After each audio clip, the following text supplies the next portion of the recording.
Salut, bienvenue dans cette nouvelle vidéo pronostic qui va être consacrée bien entendu aux huitièmes de finale de l'Euro. On va commencer avec les deux premiers de ces huitièmes de finale avec Pays de Galles contre le Danemark et l'Italie contre l'Autriche. Et en fait, je vais vous proposer un pari combiné sur ces deux matchs. Avant d'analyser rapidement ces deux rencontres, je vous rappelle qu'il reste encore quelques places pour profiter de l'accès gratuit à mon programme de pronostic qui s'appelle Tipster Premium. Pour le rejoindre, vous trouverez un lien dans la description de cette vidéo ou alors vous pourrez également cliquer sur l'image que vous trouverez en toute fin de vidéo. Ça vous permettra de tester ce programme et de vous rendre compte qu'on peut faire des bénéfices avec les paris sportifs. Donc Pays de Galles, Danemark, deux équipes qui ont terminé deuxième de leur groupe respectif. Pour les Gallois, c'est quand même une surprise de les retrouver à cette deuxième place de groupe parce qu'ils n'avaient pas spécialement brillé lors des matchs de préparation pour cet Euro. Pour ce match, le Pays de Galles n'aura pas de blessés, mais un joueur suspendu pour carton rouge, c'est Ethan Ampadu. Maintenant, en ce qui concerne le Danemark, ils avaient été, je pense, malchanceux de perdre ces deux premiers matchs malgré de très bonnes prestations. Les Danois ont battu la Russie lors du dernier match de groupe 4-1 très facilement. Cette équipe danoise m'impressionne depuis quelques semaines maintenant et cette qualification est totalement justifiée.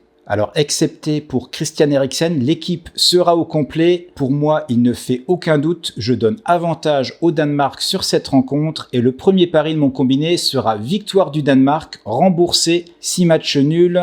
C'est ce qu'on appelle également un Asian Handicap de 0 sur le Danemark. Et on peut trouver la cote autour de 1,30, 1,33 sur un bookmaker comme Pinacle. Le deuxième pari de mon combiné sera sur le match Italie-Autriche. Pour l'Italie, ce fut carton plein, 3 victoires, 9 points et 7 buts marqués. L'Italie est sans doute une des équipes qui a le plus impressionné pendant ces phases de groupe. Pour ce match, les Italiens auront tout de même 2 joueurs blessés. Il s'agit de Chiellini et Florenzi. L'Autriche a, elle, réalisé une bonne phase de groupe en gagnant 2 matchs sur 3. C'était contre la Macédoine du Nord et l'Ukraine. Donc une équipe de niveau inférieur à l'Autriche en ce qui concerne la Macédoine et une autre de niveau égal, l'Ukraine. Et puis il y a eu la défaite contre les Pays-Bas justifiée. Et là, on a vraiment vu la différence de niveau entre les deux équipes. L'Italie, c'est du même niveau que les Pays-Bas, voire même un peu mieux. Je pense que l'Autriche va avoir du mal face à cette équipe italienne. Je vois donc les Italiens s'imposer. Et je vous propose donc comme type de pari, ça c'est si vous avez l'option sur votre bookmaker, il s'agit d'un Asian Handicap de moins 0,25 sur l'Italie, ce qui signifie qu'en cas de victoire de l'Italie, votre pari sera gagné. Et qu'en cas de match nul, votre pari sera à moitié gagné et à moitié perdu. Autrement dit, vous récupérez la moitié de votre mise. C'est donc une manière de ne pas perdre votre pari combiné complètement si l'Italie fait match nul.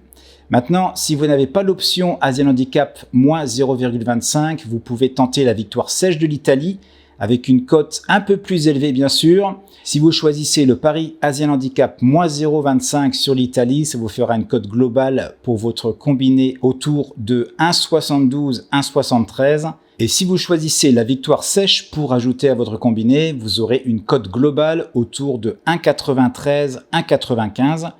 Et sur ce pari, je miserai au maximum 2% de mon capital. Alors comme d'habitude, n'hésitez pas à me laisser vos pronostics en commentaire juste en dessous. Je me ferai un plaisir de vous répondre et de vous donner mon avis. Merci également de me laisser un petit like, ça m'encouragera à vous proposer des vidéos pour tous les autres matchs et ça jusqu'à la finale. En attendant, je vous retrouve dès demain pour la suite de ces huitièmes de finale.